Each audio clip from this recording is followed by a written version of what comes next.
Sorry to keep you waiting. Good afternoon. The Russian military has begun a brutal assault on the people of Ukraine.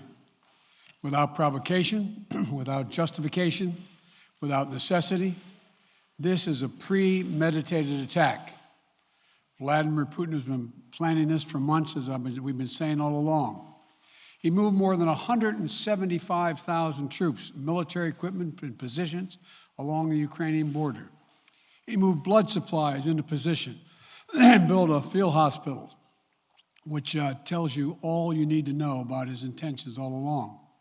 He rejected every good faith effort the United States and our allies and partners made to address our mutual security concerns through dialogue to avoid needless conflict and avert human suffering.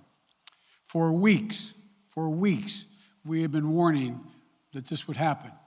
And now, it's unfolding largely as we predicted. In the past week, we've seen shelling increase in the Donbass, a region in eastern Ukraine controlled by Russian-backed separatists. The Russian government has perpetrated cyber attacks against Ukraine. We saw a staged political theater in Moscow, outlandish and baseless claims that Ukraine was about to invade and launch a war against Russia, that Ukraine was prepared to use chemical weapons, that Ukraine committed a genocide. Without any evidence, we saw a flagrant violation of international law in attempting to unilaterally create two new so-called republics on sovereign Ukrainian territory. And at the very moment that the United Nations Security Council was meeting to stand up for Ukraine's sovereignty, to stave off invasion, Putin declared his war. Within moments, missile strikes began to fall on historic cities across Ukraine. Then came the air raids, followed by tanks and troops rolling in. We've been transparent with the world. We've shared declassified evidence about Russia's plans and cyber attacks and false pretexts so that there could be no confusion or cover-up about what Putin was doing. Putin is the aggressor. Putin chose this war, and now he and his country will bear the consequences.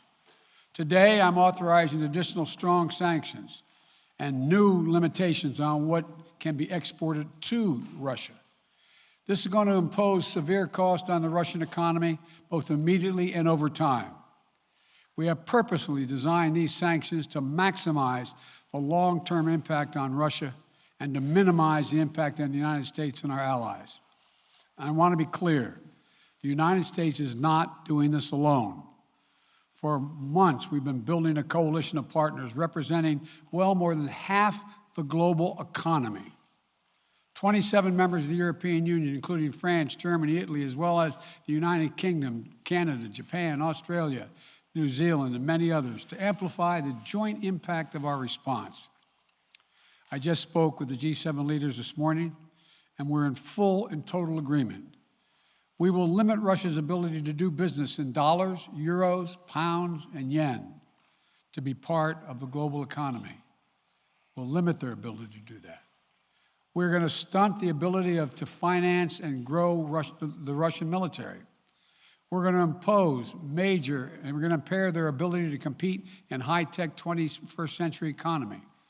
We've already seen the impact of our actions on Russia's currency and the ruble, which early today hit its weakest level ever in history. The Russia stock market plunged today. The Russian government borrowing rate spiked by over 15%.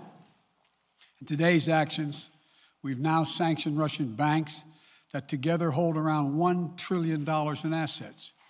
We've cut off Russia's largest bank, a bank that holds more than 1/3 of Russia's banking assets by itself, cut it off from the U.S. financial system. And today, we're also blocking 4 more major banks. That means every asset they have in America will be frozen. This includes VTB, the second largest bank in Russia, which has $250 billion in assets. As promised, we're also adding the names to the list of Russian elites and their family members that we're sanctioning as well. As I said on Tuesday, These are people who personally gain from the Kremlin's policies, and they should share in the pain. We will keep up this drumbeat of those designations against corrupt billionaires in the days ahead.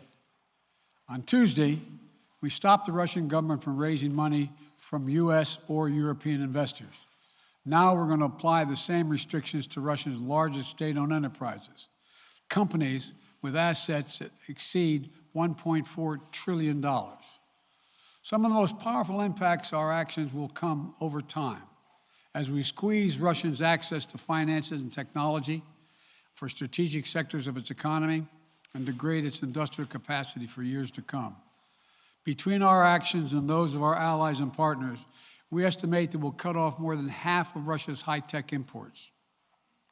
It will strike a blow to their ability to continue to modernize their military. It will degrade their aerospace industry, including their space program. It will hurt their ability to build ships, reducing their ability to compete economically. And it will be a major hit to Putin's long-term strategic ambitions. And we're preparing to do more.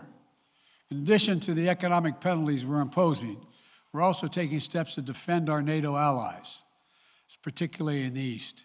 Tomorrow, NATO will convene a summit. We'll be there to bring together the leaders of 30 allied nations and close partners to affirm our solidarity and to map out the next steps we will take to further strengthen all aspects of our NATO alliance. Although we provided over $650 million in defensive assistance to Ukraine just this last year, let me say it again. Our forces are not and will not be engaged in the conflict with Russia in Ukraine. Our forces are not going to Europe to fight in Ukraine, but to defend our NATO allies and reassure those allies in the East. As I made crystal clear, the United States will defend every inch of NATO territory with the full force of American power. And the good news is, NATO is more united and more determined than ever. There is no doubt that the United States and every NATO ally will meet our Article 5 commitments, which says that an attack on one is an attack on all. Over the past few weeks, I ordered thousands of additional forces to Germany and Poland as part of our commitment to NATO. On Tuesday, in response to Russia's aggressive action, including its troop presence in Belarus and the Black Sea, I've authorized the deployment of ground and air forces already stationed in Europe to NATO's eastern flank allies, Estonia, Latvia, Lithuania, Poland, and Romania. Our allies have also been stepping up, adding the other allies, the rest of NATO, adding their own forces and capabilities to ensure collective defense. And today, within hours of Russia's unleashing its assault, NATO came together and authorized and activated an activation of response plans. This will enable NATO's high readiness forces to deploy and when and where they are needed to protect our NATO allies on the eastern boundaries of Europe. And now I'm authorizing additional U.S. force capabilities to deploy to Germany as part of NATO's response, including some of the U.S.-based forces that the Department of Defense placed on standby weeks ago. I've also spoken with Defense Secretary Austin and Chairman of the Joint Chiefs, General Milley, about preparations for additional moves should they become necessary to protect our NATO allies and support the greatest military alliance in the history of the world, NATO. As we respond, my administration is using the tools, every tool at its disposal to protect American families and businesses from rising prices at the gas pump. You know, we're taking active steps to bring down the cost, and American oil and gas companies should not exploit this moment to hike their prices to raise profits. You know, in our sanctions package, we specifically designed to allow energy payments to continue. We are closely monitoring energy supplies for any disruption. We've been coordinating with major oil-producing and consuming countries toward our common interest to secure global energy supplies.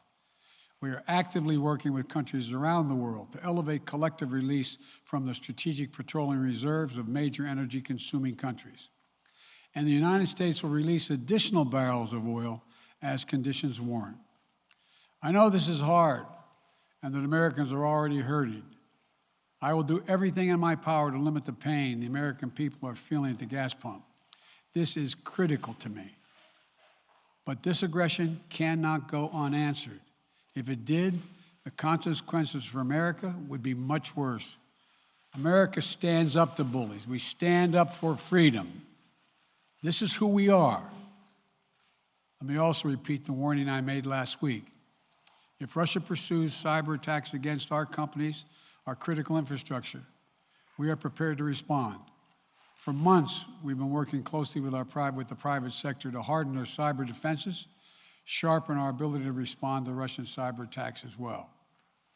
I spoke last night to President Zelensky of Ukraine, and I assured him that the United States, together with our allies and partners in Europe, will support the Ukrainian people as they defend their country. We'll provide humanitarian relief to ease their suffering.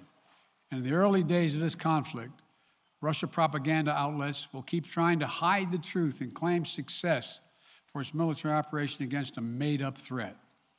But history has shown, time and again, how swift gains in territory eventually give way to grinding occupations, acts of mass civil disobedience, and strategic dead ends. The next few weeks and months will be hard on the people of Ukraine. Putin has unleashed a great pain on them, but the Ukrainian people have known 30 years of independence. And they have repeatedly shown that they will not tolerate anyone who tries to take their country backwards. This is a dangerous moment for all of Europe, for the freedom around the world. Putin has committed an assault on the very principles that uphold the global peace. But now, the entire world sees clearly what Putin and his Kremlin allies are really all about. This was never about a genuine security concerns on their part. It was always about naked aggression, about Putin's desire for empire by any means necessary, by bullying Russia's neighbors through coercion and corruption, by changing borders by force, and ultimately by choosing a war without a cause. Putin's actions betray his sinister vision for the future of our world, one where nations take what they want by force. But it is a vision that the United States and freedom-loving nations everywhere will oppose with every tool of our considerable power. The United States and our allies and partners will emerge from this stronger, more united, more determined, and more purposeful. And Putin's aggression against Ukraine will end up costing Russia dearly, economically and strategically. We will make sure of that. Putin will be a pariah on the international stage.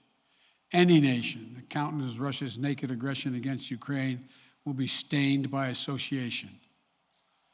When the history of this era is written, Putin's choice to make a totally unjustifiable war on Ukraine will have left Russia weaker and the rest of the world stronger. Liberty, democracy, human dignity, these are the forces far more powerful than fear and oppression. They cannot be extinguished by tyrants like Putin and his armies. They cannot be erased from people's hearts and hopes by any amount of violence and intimidation. They endure.